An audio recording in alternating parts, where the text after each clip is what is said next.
Righto, let's put a modern touch on all of this. There are a few of us old grey beards who have been dominating proceedings so far. Great to have you guys up here with me. Let me ask you about the history and how it makes you feel. Zach, you would have read about the great Carlton 72 and 82 teams back in Ireland a few years before you came to Australia, I guess. Yeah, look, it was a lot different for me not growing up with the game and not being kind of part of the culture. But you know, look, from as soon as I got here, from day one, it was made very clear to me the history of the club, and one that I'm very proud to, to be part of, and a club I'm very proud to be part of. So yeah, although I didn't grow up with them, I certainly know the calibre of players we're talking about.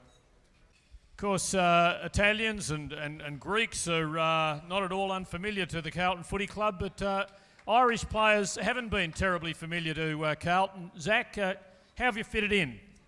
Yeah, well, like I said already, I've settled in pretty much straight away. From the second I got to the club, I was made aware of the history and the culture of the club, and that's one like I said, I'm very proud to be part of, and hopefully be a very small part of the club's history moving forward.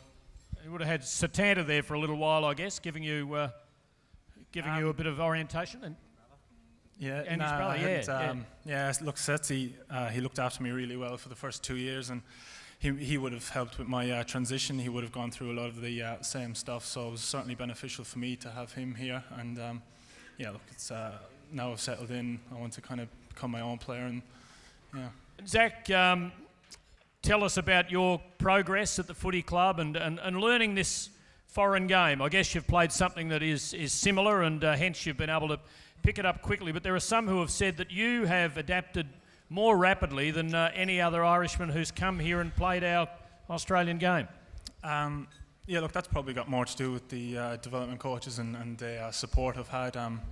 I knew a couple of years before I came out that I would be coming out, so I took an interest as soon as the club kind of contacted me, and I've settled in really well. And it's look, I've come on, I think, a bit this year, which is due to, I guess, the senior coaches putting a bit of trust and a bit of faith in me, and persisting with me through some average performances. And I'm very grateful for that, and hopefully still have a lot of progression left in me.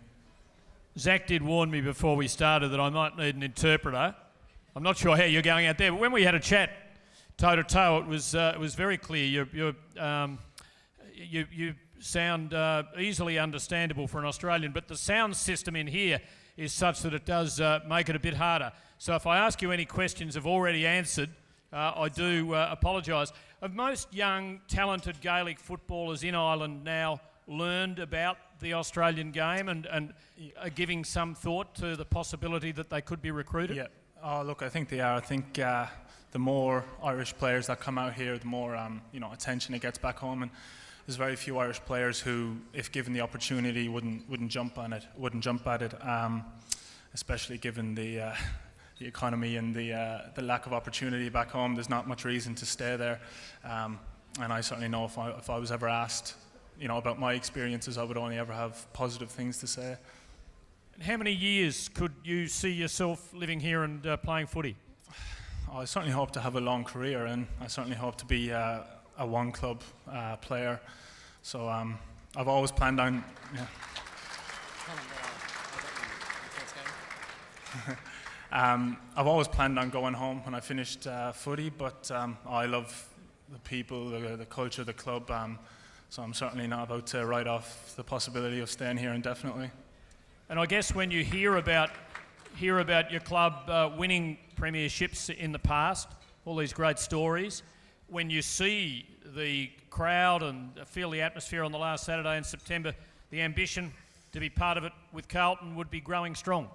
It certainly is, and seeing past players, seeing the pride and intensity and parking situation they speak with, it certainly makes me want to thrive to be a very small part of this massive history the club has, and it's success that drives everyone at this club. When you come from when you play for a club like Carlton, you expect success.